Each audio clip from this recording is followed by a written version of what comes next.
2, 3, 4. Rev up your engines! Well, today's the day. Well, at least right today, as I'm making this video, they are resuming production of the Chevy Corvette, the C8, the mid-engine one, today. And they're going to resume the convertible production on July 20th. Now, they're trying to bring everything back. It's obviously they're not going to make the amount that they were going to, so it's going to be even more exclusive than it was in the first place. One interesting thing about it was, I didn't even know, and I'm from around there. The engine for this thing is made outside of Buffalo, New York, at the Tonawanda engine plant. I didn't know they were still making stuff there. When I was a kid, they were going full guns there. They had Bethlehem Steel down the road, but all those things have been shut down. I didn't know they were still making the engines there. Well, hello, Buffalo. You're still making engines for Corvettes? It was a shocker I didn't know about. Now, of course, there are parts all over the place. The parts come from everywhere, so getting everything up and running and back together and building whole cars, it's going to, it's going to be kind of a massive enterprise there. Now, they built 2,700 of these 2020 C8s before the virus came down. So if you had one ordered and you're lucky, you might get one of the new ones that they're building. That'll be a 2020. Otherwise, they'll probably just swap it over and say, well, we're going to give you one in 2021. It'll be a newer car. It'll be a 2021 instead of a 2020. So if you wait longer, you're going to get a newer car. Well, if you want to get one of those electric Mach-E Mustangs, the SUVs, you're going to have to wait until 2021 in Europe. But Ford says they're still planning on selling them in North America later this year in 2020. Now, realize that the electric ones are made in Mexico. They're not made in the United States. They're made in Mexico, and they still are planning on getting them out there later this year. Now, they claim it's going to have up to 300 miles of range with all-wheel and rear-wheel drive variants of it. They're going to make them both ways.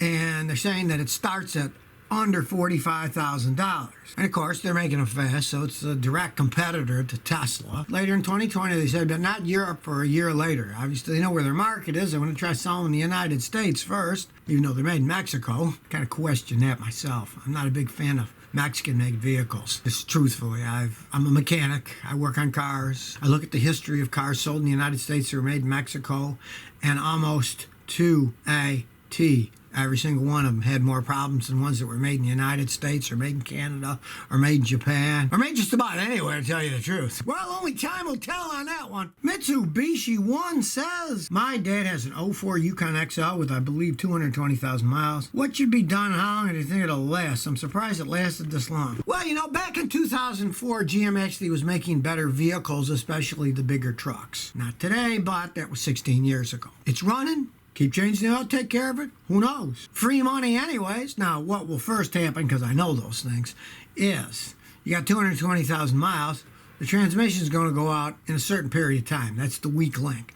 Then you decide, do you want to put thousands into another transmission, or do you want to get rid of the vehicle? That would be the tipping point of that particular vehicle. But as long as it runs and shifts, we'll keep taking care of it and driving. What the heck? You're living on free money anyways. It's paid for itself. It's got 220,000 miles. Heck, just keep driving it and take care of it. But don't throw a lot of money in it. That would be foolhardy. Suter Wallace says, Scotty, I leased a 2018 Mazda CX-9 GT with 35,000 kilometers. My lease is going out. I like the car. Does it make sense to give it back, or should I pay it and keep the car?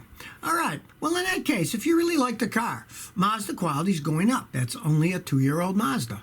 If you really like it, that's low mileage. I mean, what? 35,000 kilometers, like what? 18, 19,000 miles. That's nothing. What the heck? Keep it driving around. If you keep leasing cars, you don't have car problems, but you keep having lease payments. It's a lot of money if you add it up over a 10, 15, 20-year period. With that, they are better made. Now, if this was 10 years ago, I'd say no, get rid of it, because Mazda quality wasn't that good 10, 12 years ago. Today, it's getting a lot better. They've got a relationship going with Toyota, so hey, go ahead and buy it. Saturn 542 says, Scotty got an 07 Saturn Vue V6, 75,000 miles. Mechanic says it needs timing belt, engine mount, spark plugs for $2,400. The engine's a bit loud, but everything seems to run okay. Are these repairs worth doing, or should I run it until it dies and get a new car? Yes, the latter. Run it until it dies and get a new car. The car's worth nothing. It's a Saturn with one of those horrible GM engines that GM made. The early Saturns had Honda V6 engines, and those were great engines, but they had a big argument with Honda and Saturn, and Honda said, we're not selling your engine anymore. So they made their own GM piece of crap V6 engine. So basically, drive it till it drops. It's worth nothing anyways. Just keep driving it, and when it goes, get a car that doesn't break down like a Toyota or Honda. Realize, hey, They don't make those things anymore. They don't make those things for very good reasons. They actually started out as decent little cars, but then they started making cheaper and cheaper, putting more power in them, and they fell apart. So don't put any kind of money in it. I think it'd be foolhardy. The thing isn't even worth $2,400. Why would you put $2,400 into it? Steven the Gamer says, what's your opinion on the 3-on-the-tree transmission and a straight 6-cylinder engine? Well, that brings me back to my past. I had a 70 Maverick, had a 3-on-the-tree, straight 6 engine. That was a man's driving car. Man, I knew how to drive that car. And that harkens back to like people in the 1950s. That 3-on-the-tree, I figured out how to shift it real fast and had a big old steering wheel because it didn't have power steering. So you're shifting and spinning that wheel, boy. If you knew how to drive, you could drive that car. That was a serious driver's car. It's not something that somebody just turned the key and noodled down the road. You had to have some muscle in your arms. You had to have some brains. You had to have coordination to drive that thing around. Hey, I drove it like a maniac and I never wrecked it. I did almost slide off of a highway on a Trans-Canada highway going through the Rocky Mountains up in Canada because the Canadians were kind of odd with the speed limit. It found out I could go 55 easy, right? Well, then I hit 125 and you had to go about 20. I was doing 55 and I almost slid off the edge. Then I stopped and looked over and there were a whole bunch of broken cars down on the bottom. So I stopped at the gas station and asked the Mountie who was standing there, what do you do with all those cars when they wreck? He says, well, you know, we generally get down with ropes and get the people out if they're inside. He said, we leave the cars. We don't even bother. And that's why there were so many of them down there. Bob Sager says, does anybody know which models of Toyota are sold in America but made in Japan? I keep seeing Kentucky and 15% Japanese. All right, well, the Scions were made there. I believe the Priuses are made there. But it always says on the door jamb, it has to say where it's made. That's law. So if it says like made Toyota of North America, you know, it was made in North America. Sometimes they'll have tricky words, but somewhere stuck on the inside of the door, it has to say where it's made. And if it's made in Japan, it'll proudly say on the very end, made in Japan.